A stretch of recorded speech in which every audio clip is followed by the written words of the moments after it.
আজকে আমরা যাচ্ছি ছোটা কেলায়, চোখে এটা পরে হালদোয়ানি ভবানীর আগে। তো রাস্তার ভিউটা তো দেখতেই পারতেছো, এত সুন্দর। তো রাস্তার এনজয় করতে করতে খিদে পেয়ে গেছিল, কেন আমরা বাড়ির থেকে কিছু খেয়ে আসিনি। তো রাস্তাতে আমরা চায় পকোড়ি কিছু খেয়ে নিলাম, খেয়ে ফির বেরোলাম। তো রাস্তাতে আবার ফির চলতে চলতে দেখলাম কি সুন্দর সুন্দর আম ঝুলে রয়েছে। তো এত ছোট ছোট আম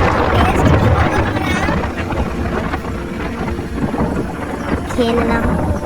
আর রাস্তার এনজয় করতে করতে তো চলে আসলাম আমরা।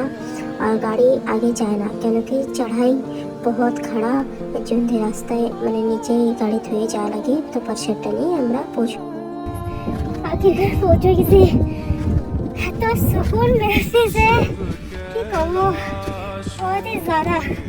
বাবা তোমাদের চলে আইছি। তো আমার শর্ট ব্লগ দেখে তো তোমরা বুঝতে পারবে না কি আমরা কত এনজয় করে কত কষ্ট করে এত খাড়া চড়াই উঠেছি। তো এর ফুল ব্লগ भी আছে, जो कि আমি আমার শর্ট ব্লগে অ্যাড করে দেবো, তো তোমরা দেখে নিও। তো আমরা এত কষ্ট করে এত করে উঠেছি।